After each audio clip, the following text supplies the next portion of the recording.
I'm about to show you something. If you don't know, well, you're fixing to know. And you need to know this.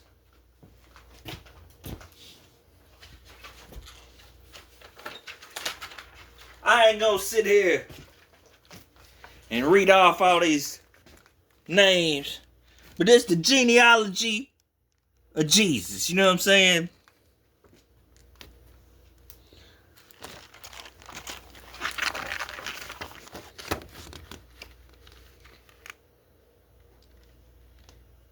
It's a roadmap of DNA tracing back to the Son of God.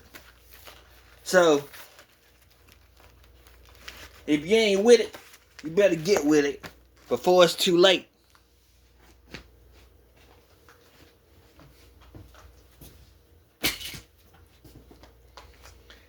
As I was saying before, I was so rudely cut off by time restraints.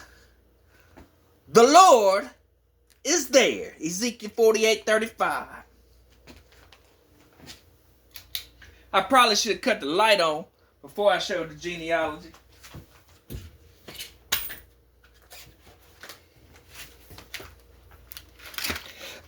It's the genealogy of Jesus, y'all. You see that? Jesus. That's where all you mups come from, man.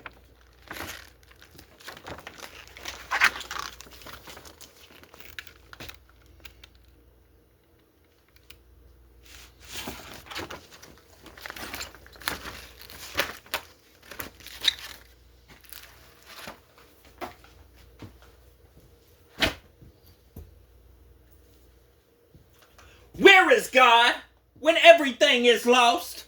That's the question Israelites must ask. Where is God when everything is lost? That's the question that Israelites must have asked when they were exiled from their homeland. Their world, as they had known it, was shattered. Their lives uprooted. For about 20 years, the powerful and ruthless Babylonian Empire invaded Judea, destroying homes, killing and starving the people, and taking the survivors off to distant lands. During this era of biblical history, prophets like Ezekiel sent his people words of warning, but also words of hope for a coming day of restoration. The stories of Daniel and Esther reveal how God protected his people during life-threatening struggles in pagan lands. Leaders like Ezra and Nehemiah, who returned to Jerusalem with other exiles, faced the challenge of rebuilding a community both physically and spiritually in ruins. Daniel 1 through 12. Daniel was only a teenager when he was taken captive by the invading Babylonian army around 605 BC. He was deported from his homeland in Jerusalem and taken into service in the capital city of Babylon. Daniel, however, was determined not to live according to the standards of that world, but to God's standards. Much like Jesus' prayer for his disciples, that they would be able to live in the world without being of the world. Daniel understood this well. You can check that out in John 17:14 through 15. The stories in this book of Daniel paint a portrait of a man fully committed to living a holy life in the midst of a pagan land, unashamed of his God. His first test as a young man in training in Babylon was whether he would eat certain foods that violated God's law. He abstained from those foods, and God blessed him. When Daniel correctly interpreted King Nebuchadnezzar's dream of a statue, he gave God the glory instead of taking credit himself. Much like Joseph, when he interpreted Pharaoh's dream, Daniel told the king, "No wise man, enchanter, magician, or diviner can explain to the king the mystery he has asked about. But there is a God in heaven who reveals these mysteries." Daniel 2:27 through 28. In Daniel's later years, he continued to pray publicly, 3 times a day, even when the king prohibited it.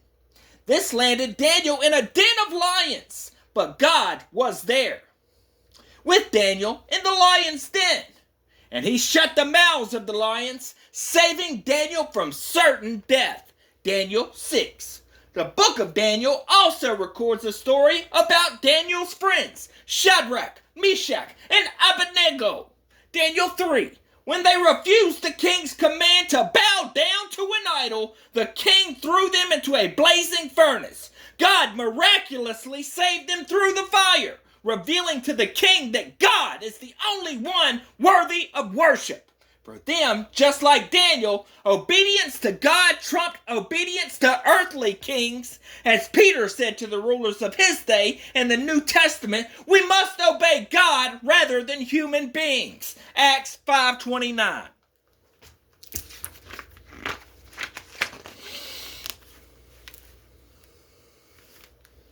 Kingdoms in Daniel, the statue of the 4 beasts. Daniel, time, place. Daniel lived most of his life in Babylon, around 605 to 535 BC. During the reigns of kings Nebuchadnezzar and Belshazzar of Babylon and Cyrus of Persia, Daniel 1:1, 5:1, 10:1, Daniel's name means God is my judge. You know what I'm saying? A lot of people got those on the wall, but that's neither here nor there. Key verse. The God of heaven will set up a kingdom that will never be destroyed. It will crush all those kingdoms and bring them to an end, but it will itself endure forever. Daniel 2:44. Ezekiel, time, place. Ezekiel ministered to the exiles in Nippur by the Kabar River near Babylon, Ezekiel 1:1. His visions date from 593 BC, Ezekiel 1:2, to 571 BC, Ezekiel 29:17. During the reign of King Nebuchadnezzar of Babylon, Ezekiel's name means God will strengthen. The book. Chapters 1 through 24 take place before the fall of Jerusalem in 586 BC, and chapters 33 through 48 are after. The middle section, chapters 25 through 32, contains prophecies against foreign nations. Key verse. I have made you a watchman for the people of Israel. So hear the word I speak and give them warning from me. Ezekiel 3:17.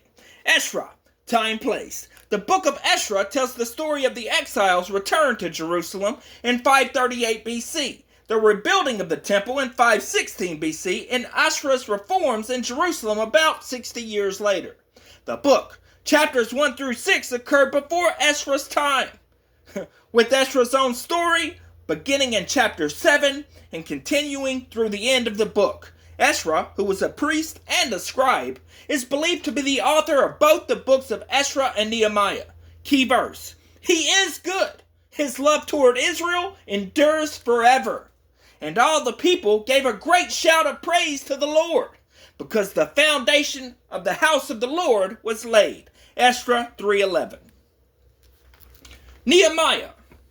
Time, place. Nehemiah's story takes place at first in Susa, the capital of Persia, and then in Jerusalem, where the people rebuilt the city walls around 444 through 432 BC. The books of Ezra and Nehemiah were originally just one book. Nehemiah's story picks up where the book of Ezra left off. Together, Ezra the priest and Nehemiah the governor brought social and spiritual reforms to Jerusalem. Key verse. This day is holy to our Lord. Key verse. This day is holy to our Lord. Do not grieve, for the joy of the Lord is your strength. Nehemiah 8:10.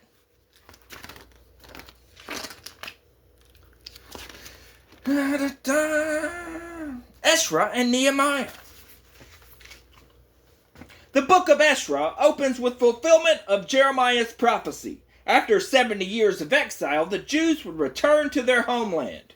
In 539 BC, the great Babylonian Empire had fallen to Persia. God worked in the heart of King Cyrus of Persia, causing him to decree that the Jews could return to Jerusalem and rebuild their temple.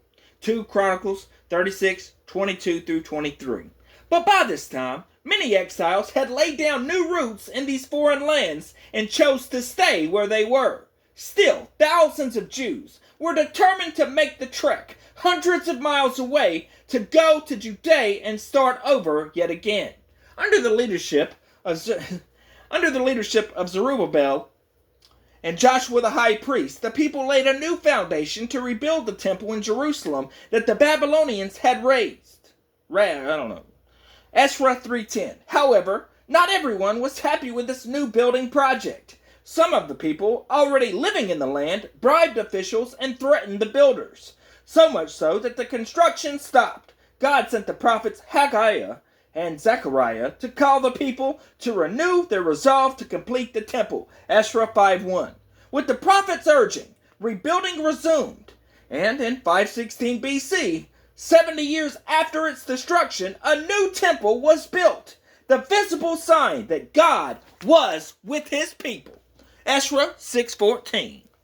The narrative in the book of Ezra then fast forwards about 6 decades and introduces a priest and scholar named Ezra who devoted himself to the study and observance of the law of the Lord and to teaching its decrees and laws. Ezra 7:10. He led a large group of exiles on a 4-month, 900-mile journey from Babylon to Jerusalem. Ezra instituted spiritual and social reforms to ensure that this new community in Jerusalem would obey God's law and avoid the sins that had led to the exile. Meanwhile, in the Persian capital of Susa, a Jewish man named Nehemiah served King Artaxerxes. I know I said that wrong. As his cupbearer. Nehemiah 1:11. Being a cupbearer to the king meant holding an influential position as a confidant of the king. When he heard that the walls of Jerusalem were in shambles, Nehemiah, whose name means the Lord comforts, was thrown into distress. He persuaded the king to let him go to Jerusalem at once and lead the rebuilding effort. Just like when the temple was being rebuilt, the construction of the city walls was met with opposition. The book of Nehemiah tells how Nehemiah and the people overcame this opposition and persisted in rebuilding their city. When the walls were complete, Ezra read God's law to the crowd, and a renewed spirit of obedience to the Lord swept through the people. They observed the biblical festivals to remember God's faithfulness. Nehemiah said, "Go and enjoy choice food and sweet drinks, and send some of those who have nothing prepared. This day is holy to our Lord. Do not grieve, for the joy of the Lord is your strength." Nehemiah 8:10. As Ezekiel had seen in his vision of dry bones being brought back to life, the people of God, who had suffered immensely and must have felt like dry, dead bones, were given new life and a reason to celebrate in the joy of the Lord again. Journey of the Exile and Return. Even got maps and stuff, you know.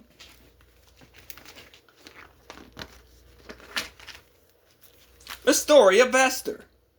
Esther's story took place in the Persian royal court in the capital city of Susa.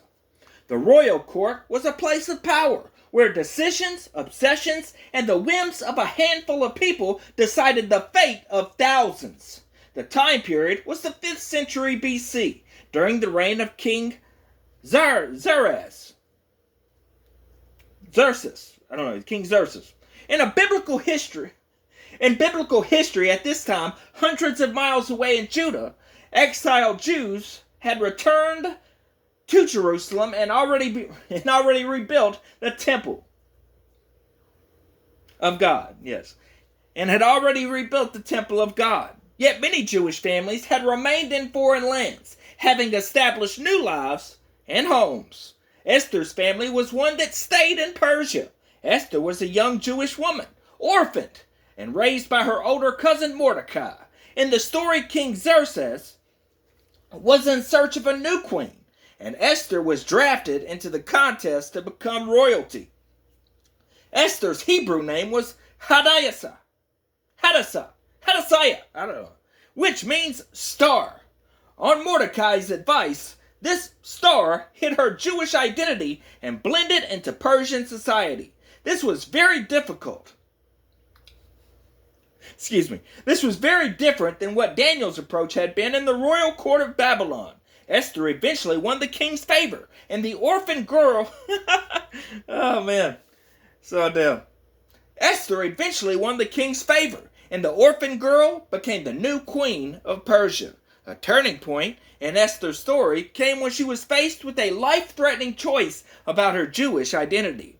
A man named Haman convinced the king to issue an edict to kill all the Jews in the Persian provinces on a single day. It was to be a day of genocide. At first, Queen Esther was reluctant to intervene, but Mordecai convinced her. And who knows, but the Jew have come to your royal position for such a time as this. Esther 4:14. She chose the path of courage. She utilized her royal position and revealed to the king that she too was a Jew, one marked for his murderous edict. By the end of the story, the tables had turned. The king ordered Haman's execution and gave Haman's estate to Mordecai. The king also permitted the Jews the right to defend themselves against anyone who tried to carry out the murderous edict against them, thereby saving them from annihilation. The festival of Purim, Feast of Lots, was established to commemorate this event. Esther 9:20-32. The book of Esther is the only book of the Bible that does not explicitly mention God. This apparent absence, however, makes an important point. God's presence may not always be in the foreground, like the miraculous signs and wonders in the stories of Abraham and Moses, but his presence is behind the scenes. He works through the seeming coincidences of human events to bring about his will. The question that faced God's people in exile was this: would God still protect them even though they were scattered in far-off lands? The story of Esther answers this question with a resounding yes.